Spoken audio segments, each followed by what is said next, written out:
City lights नीचे बिखरे हुए सितारों जैसी लग रही थीं। गंगटोक की crisp clean air smoky plains से एक रिलीफ थी। रात की गहरी स्टिलनेस सिटी लाइफ से अलग थी। आसमान सितारों से भर गया, अनबिलीवेबली ब्राइट। घाटी से हल्की प्रेयर चांट आई, सितारों के साथ घुल मिल गई। मैं विंडो के पास शॉल में लिपटा इस पीस के लिए ग्रेटफुल था।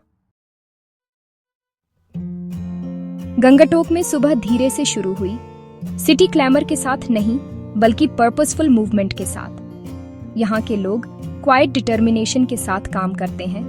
उनकी जिंदगी पहाड़ों से शेप्ड है। दुकानदार सामान सजाते थे, किसान खेतों में काम करते थे और महिलाएं स्टीप स्लोप्स पर टोकरियां लेकर जाती थीं। उनके चेहरे सीरीन थे, उनकी चाल अनहरीड। यहाँ हार्ड वर्क एक रिदम है, कोई बर्डन नहीं। सिटी लाइफ के साथ कॉन्ट्रास्ट स्ट्राइकिंग था।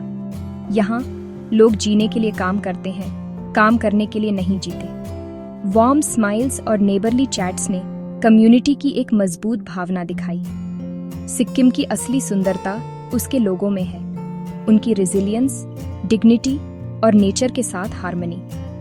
यहाँ तक कि मार्केट भी काम था, आवाजें जेंटल, हर हैंडमेड क्राफ्ट में प्राइड साफ दिख रहा था।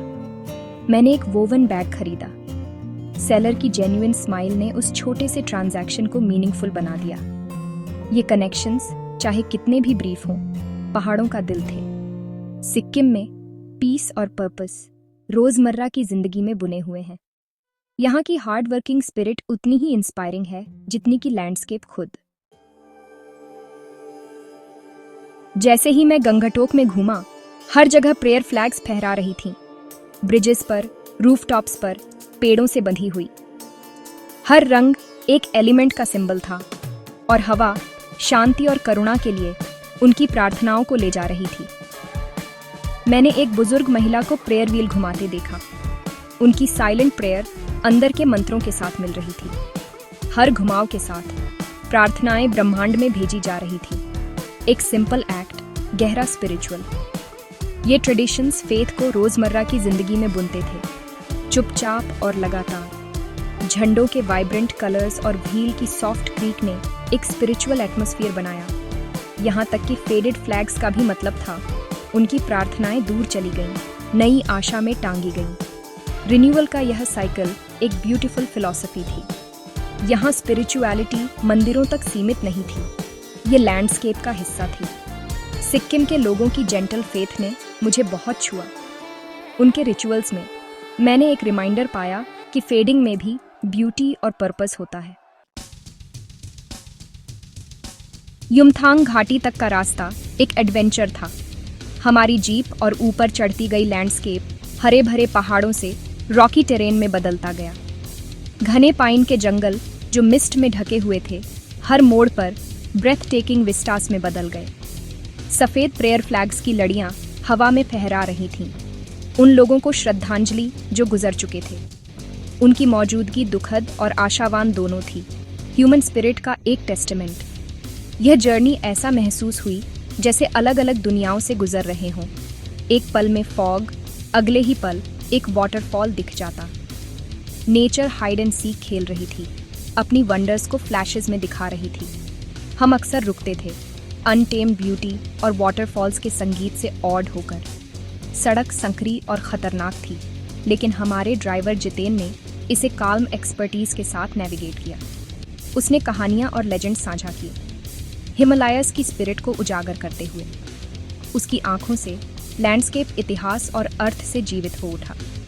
ये जर्नी सिर्फ एक डेस्टिनेशन तक पहुंचना नहीं था, ये पहाड़ों के जादू का अनुभव करना था। हर मील नई ऑलबी और इस भूमि से गहरा कनेक्शन लाया। हिमालयस में जर्नी ही असली एडवेंचर है। पहाड़ी सड़कों पर महिलाएं अपने बच्चों को पीठ पर लादे पत्थर तोड़ती और डामर बिछाती थीं। वे सड़कें बनाती थीं जिन पर हम यात्रा करते थे। उनकी ताकत और गरिमा हम्बलिंग थी। वे इन पहाड़ों की अनसंग हीरोज हैं। बच्चे भी रिमार्केबल थे। स्कूल जाने के लिए लंबी दूरी तय करते थे। उनकी हंसी क्रिस्प एयर में गूंजती थी। स्कूल के बाद वे चोर्स, लाइवस्टॉक या खेतों में मदद करते थे। सबसे छोटे बच्चे भी कम उम्र में ही रिस्पॉन्सिबिलिटी, और रेजिलियंस सीखते थे। मैंने एक लड़की को देखा जो 10 साल से ज्यादा की नहीं थी, स्किल और कॉन्फिडेंस के साथ लकड़ी काट रही थी। एक और समूह बकरियों को चरा रहा था। उनकी आवाजें क्लियर और कमांडिंग थीं। कोई शिकायत नहीं थी, बस पहाड़ों से शेप्ड एक स्पिरिट।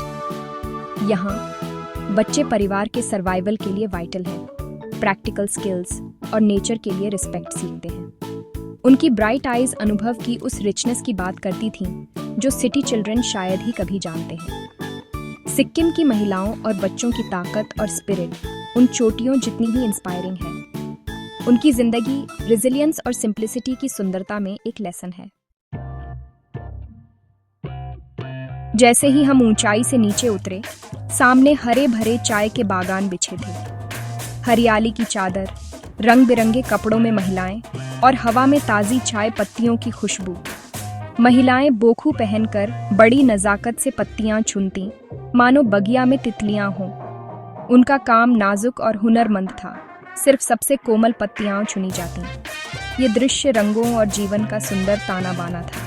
शाम को हम तीस्ता नदी के किनारे बैठे, पानी की गूंज, आग की गर्माहट और लोकगीतों की धुन। जितेन और उसके दोस्त गाते नाचते रहे। माहौल में खुशी और ऊर्जा थी।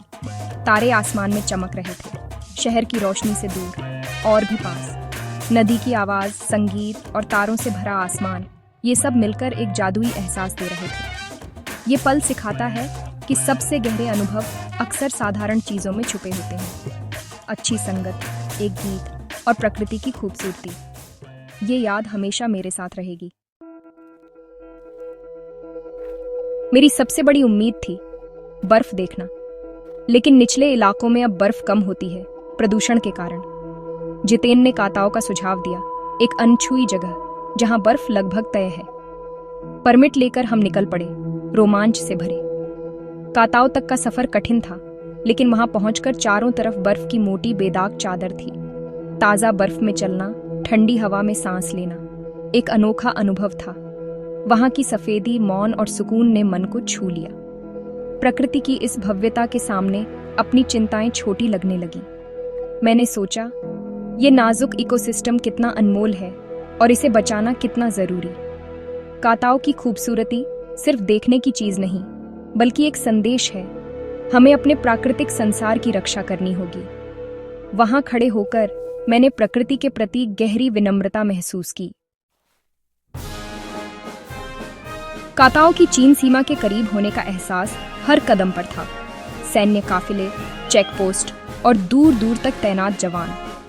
ये सैनिक, अक्सर युवा, कड़ाके की ठंड, ऊंचाई और अकेलेपन में देश की रक्षा करते हैं। उनके चेहरे पर देशभक्ति और कर्तव्य का जज्बा साफ दिखता है। मैंने कुछ बिस्कुट उन्हें दिए। एक छोटी सी बात, लेकिन उस वीरान जगह में एक मायने भरा जुड़ाव। उनकी मौजूदगी से सुरक्षा का एहसास हुआ और उनके त्याग के लिए गहरी कृतज्ञता। वे कठिनाइयों में जीते हैं ताकि हम शांति से रह सकें। ये कर्ज कभी चुकाया नहीं जा सकता। लौटते वक्त बर्फीली सफेदी पर अकेले खड़े वे सैनिक साहस और बलिदान का प्रतीक बन गए। हिमालय की कहानी सिर्फ उसकी सुंदरता नहीं, बल्कि यहाँ के लोगों और सैनिकों के जज्बे की भी है। ये लोग इन पहाड़ों की धड़कन है। इनकी मजबूती खुद हिमालय जैसी है। लौटते वक्त हमने युमथांग घाटी में रुककर उसकी पस्टोरल सुंदरता देखी। चौड़ा हरा मैदान, बीच में बहती नदी और रंग बिरंगे जंगली फूल। मैंने स्थानीय खाना चखा, गर्मा गर्म थुक्पा और मोमोज, ताजी सामग्री और सादगी में स्वाद। नए दोस्तों के साथ ये खाना बांटना, घाटी की खूबसूरती के बीच संस्कृति को महसूस करने का सबसे अच्छा तरीका था। जितेन ने सिक्किम के इतिहास और गर्व से भारत में उसके जुड़ने की कहानी सुनाई। यहाँ के लोग अपनी सांस्कृतिक पहचान और राष्ट्रीय गर्व दोनों को संजोते हैं। जैसे जैसे यात्रा का अंत आया, मन में हल्की उदासी थी। अब इस जादुई धरती को छोड़ना था, लेकिन मुझे पता था कि हिमालय का एक हिस्सा हमेशा मेरे साथ रहेगा। ये यात्रा सिर्फ घूमने की नहीं, बल्कि एक आध्यात्मिक अनुभव थी। पहाड़ सिखाते हैं संघर्ष, सादगी, प्रकृति की सुंदरता और इंसानी आत्मा की ताकत। प्रार्थना के झंडों की सरसराहट, नदी की गूंज और बर्फीली चोटियों की मौन दृष्टि, इन सब ने मेरी आत्मा पर अमिट छाप छोड़ी है।